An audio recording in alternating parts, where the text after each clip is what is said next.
짐을 푸는 중.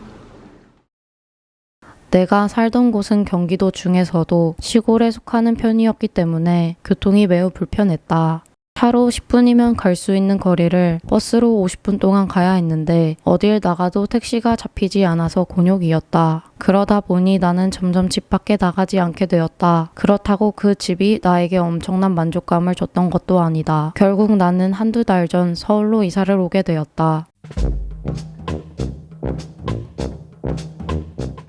드디어 정돈된 나의 6번째 자취방이자 고양이들의 대형 캣타워. 이곳은 투룸이라고 하기에는 조금 애매한 방 하나 거실 하나가 있는 복층 오피스텔이다. 현관 옆에는 바로 화장실이 있는데 소개할 게 딱히 없으니 패스하고, 방 하나는 고양이 털로부터 옷을 보호하기 위해 옷방으로 사용하고 있는 중이다. 이렇게 대충 옷장이 있고 그 옆에 대충 거울이 있는데 문을 제대로 닫지 않으면 이런 끔찍한 사태가 벌어지곤 한다. 빌트인이 되어 있는 책상은 내가 주로 일을 하는 공간인데 보기에 썩 좋지 않아서 커튼으로 가려주었다. 일하기 개 싫다 하는 날에는 이렇게 커튼을 닫아버린다.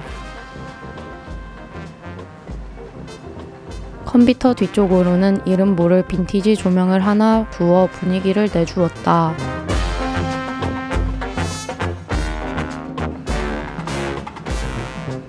여기는 나름 거실이라고 볼 수 있는 공간이다.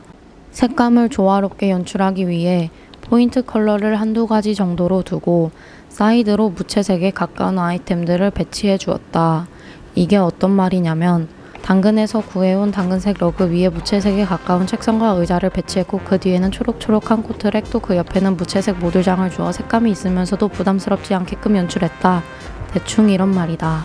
아무튼 모듈장 위에는 단초점 빔 프로젝터를 얹어두고 블라인드도 귀찮게 무려 2개나 달아서 빔존을 만들어줬다.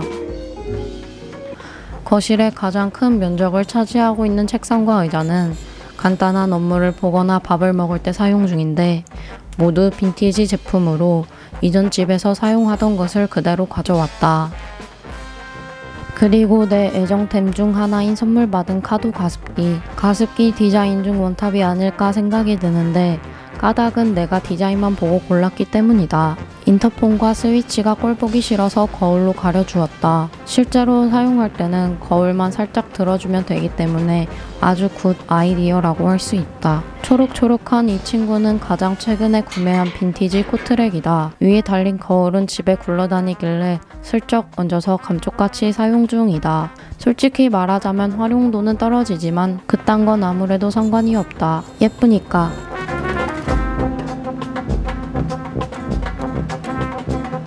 저 커다란 활장 스탠드는 유독 궁금해하는 사람들이 많았는데 G포인가 개포인가 GEPO라는 브랜드의 빈티지 제품이다. 가격 때문에 살짝 눈물이 났지만 그딴 건 아무래도 상관이 없다.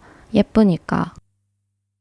거실과 주방 사이에는 키가 큰 휘커스와 테레스홈 고양이 화장실을 배치해 주었다. 평소에 책을 올려두어 매거진 렉처럼 연출하고 있는데 아일랜드 식탁과 균형을 맞추기 위해 위쪽에 작은 힘의 몬스테라도 하나 두었다. 이렇게 문을 위쪽으로 열어주면 편하게 감자를 캘 수 있다. 그 앞인가 옆에 있는 당근은 도트한테 1초 컷 당한 스크래쳐다. 주방은 전체적으로 수납이 잘 되어 있는 편이라 이것저것 잡다구리 한 것들을 모조리 집어넣고 있다. 위칸, 아래칸. 개더럽죠? 바닥이 인조 대리석이라 그런지 요리를 하다 보면 쉽게 미끄러워져서 선물 받은 가르송 티미드 러그도 깜찍하게 배치해 두었다. 안쪽으로도 이렇게 수납이 쫙 되어 있고 이쪽도 전체 이렇게 다 수납하는 곳이랑 저쪽만 이제 냉장고. 인티야. 나도. 여기 봐봐.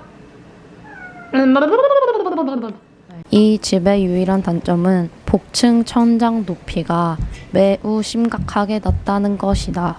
위층을 걸어 다닐 때마다 허리가 굽어지진 않을까 걱정이 심이 든다. 아이고, 내 기웠지냐? 계단에서 올라오면 바로 보이는 이 공간은 1층과는 또 다른 느낌으로 꾸며보았는데 소파와 고양이 숨숨짓, 터널 등 나보다는 양이들이 더 오래 머무는 공간이다. 수납장 위에는 자잘한 소품들을 올려두었고 그 반대편에는 침대가 놓여져 있다. 엄청난 감성을 자랑하는 나의 친구도 자랑하고 싶다. 침대 바로 앞쪽에는 빔 스크린을 걸어두어 밤이 되면 영화관으로 뿅 하고 변한다. 그럼 뿅